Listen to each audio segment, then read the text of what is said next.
Same questions repeat हो रहे थे, वो सभी फेल हो गए क्योंकि उन लोगों को ये नहीं पता है कि क्वेश्चन सॉल्व कैसे करने हैं।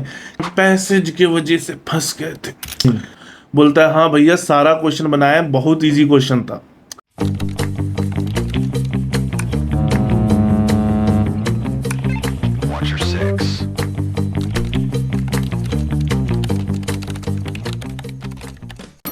हेलो एवरीवन, हम हैं थर्ड ऑफिसर शोएब अली और आप सभी का स्वागत है मेरे YouTube channel cell with Ali पे। तो अभी 28 of August and 30 of August को एंग्लो ईस्टर्न का रिटन एग्ज़ाम हुआ और रिटन एग्ज़ाम के 2 दिन के अंदर बहुत सारे बच्चों को मेल आ गया कि आपका टेस्ट क्लियर नहीं हुआ है। एंग्लो ईस्टर्न में जनरली ऐसा होता है कि अगर आपका टेस्ट क्लियर नहीं हुआ है तब 2 दिन के अंदर आपको मेल आ जाता है कि आपका टेस्ट क्लियर नहीं हुआ है। और जो भी पास होते हैं, लगभग जिनको मेल नहीं आता है उसमें से 99% चांस रहता है उनका कि वो पास हो गए हैं। लेकिन ये जो 2 दिन के अंदर मेल आया है इसमें इस बार बहुत ज़्यादा बच्चों को आया है। जहाँ पहले 8 से 10% बच्चों को मेल आता था कि आपका टेस्ट पास नहीं हुआ, क्योंकि एंग्लो ईस्टर्न का जनरली टेस्ट बहुत इजी होता था तो बहुत सारे बच्चे पास कर जाते थे। इस बार ये 8-10% से बढ़कर लगभग 25 से 30% बच्चों को मेल आ गया है कि आप लोग टेस्ट में पास नहीं हुए हैं। ऐसा क्यों? क्या इस बार का क्वेश्चन टफ था? नहीं, क्वेश्चन पहले भी वैसे ही होते थे और क्वेश्चन अभी भी ऐसे होते थे। पहले के क्वेश्चन इजी इसीलिए लगते थे क्योंकि सेम क्वेश्चंस रिपीट हो रहे थे। मतलब कि पीवाईक्यू जो भी थे तो वो लगभग सभी लोगों के पास पीवाईक्यू थे और वो लोग सिर्फ उसी को क्वेश्चन को आंसर को रट के चले जाते थे और वो लोग आराम से पास कर जाते थे। इस बार क्या हुआ कि एंग्लो ने सारा क्वेश्चन ही चेंज कर दिया और यही रीज़न है कि मोस्टली बच्चे फेल हो गए। फेल होने में भी दूसरा रीज़न था कि क्वेश्चन चेंज होना प्रॉब्लम नहीं है। बच्चे ये सोच के गए थे कि वही सेम क्वेश्चन रिपीट होगा। देखिए, हम लोग IMU मेट में जब भी बच्चों को क्वेश्चंस देते हैं, PYQ देते हैं, तो हम लोग उन लोगों को फोर्स करते हैं कि आप लोग इस क्वेश्चन को सॉल्व कीजिए। क्वेश्चन सॉल्व क्यों करवाते हैं हम लोग? क्योंकि हमें पता है कि क्वेश्चंस हमेशा चेंज होते रहते हैं।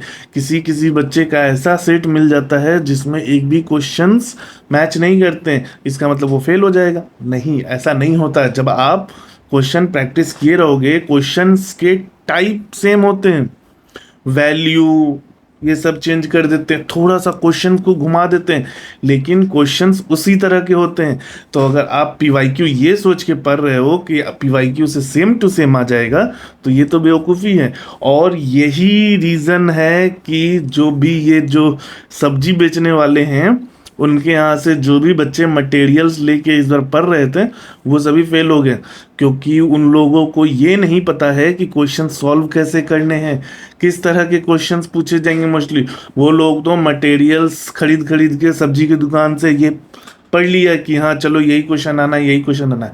हम मोस्टली उन बच्चों से बात किए जो फेल हुए हैं, उनसे पूछे रीज़न क्या रीज़न था, तो सब का रीज़न यही आया कि हम लोग तो क्वेश्चन सिर्फ आंसर देख देख के चले गए थे, क्योंकि जब वो सब्जी बेचने वालों से मटेरियल्स खरीदे थे तब उसमें आंसर दिया हुआ था मोस्टली का, और वो लोग सॉल्व करना भी ज़रूरी नहीं समझा। जिसमें नहीं भी दिया हुआ था तो वो लोग गूगल से आंसर निकाल लिए थे और डायरेक्ट चले गए। इसका रीज़न ये हुआ कि उनको सॉल्व करने तो आता ही नहीं था और इसी वजह से वो फेल हो गए। अगर आपको एंग्लो ईस्टर्न का टेस्ट क्लियर करना है तो आपको ये चीज़ें समझनी होगी कि PYQ आप करो, लेकिन स्मार्टली करो। आप सीधे आंसर लिख के नहीं जा सकते हो, आपको पूरे के पूरे क्वेश्चन सॉल्व करने हैं। क्वेश्चन सॉल्व करने के बीच में आपको कितनी सारी चीज़ें पता चल जाएंगी। जैसे अगर एंग्लो ईस्टर्न के क्वेश्चन में मान लीजिए कोई कोडिंग डिकोडिंग का क्वेश्चन है, कोडिंग डिकोडिंग के क्वेश्चंस अगर दिया हुआ है तो वो सेम रिपीट नहीं होगा, उसी तरह के दूसरे क्वेश्चंस होंगे कोडिंग डिकोडिंग के।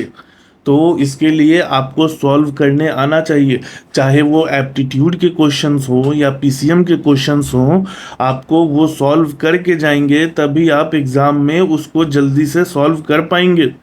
भले ही आपके पास PYQ है, बहुत बच्चों के क्वेश्चंस मैच करते हैं। जैसे अभी भी हमारे बहुत सारे ऐसे बच्चे हैं जो 28 को और 30 को एग्ज़ाम देने गए हैं, वो बताए हैं कि उनका बहुत सारा क्वेश्चन मैच किया।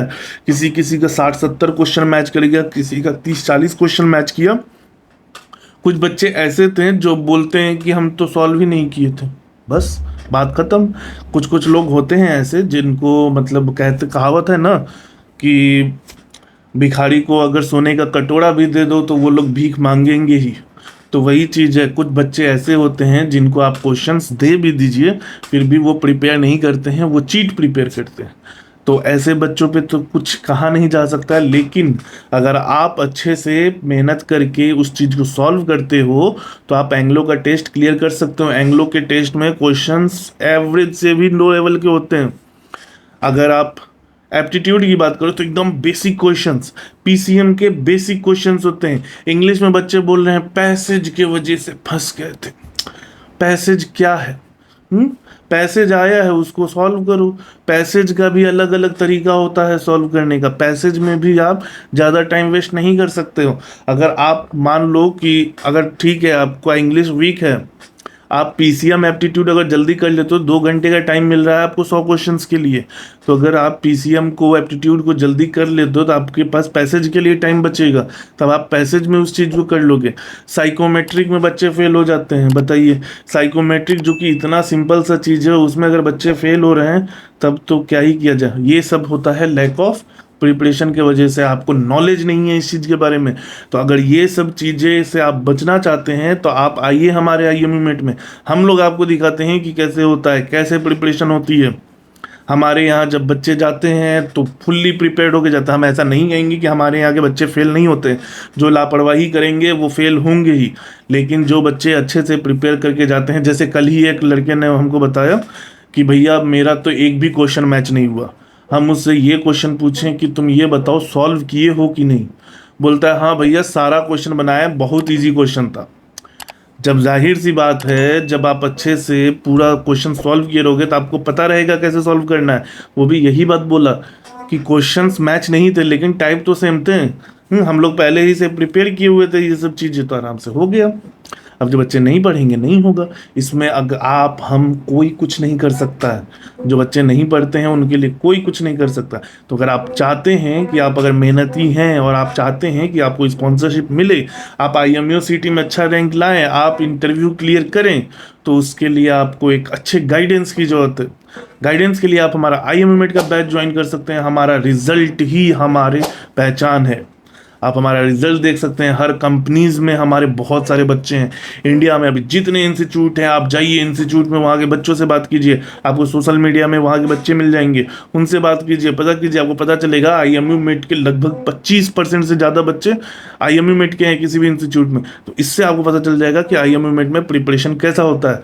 तो आप भी देर नहीं कीजिए, जल्दी से जल्दी ज्वाइन कीजिए। स्क्रीन पर दिया हुआ है कॉन्टैक्ट नंबर, आप एक बार कांटेक्ट कीजिए, आप हमसे एक बार बात कीजिए हमारी टीम से। हमारी टीम आपको सिर्फ फ़ोन पे ही इतना अच्छे से गाइड करेगी कि आपको समझ में आ जाएगा कि हाँ आगे किस तरह से होगा।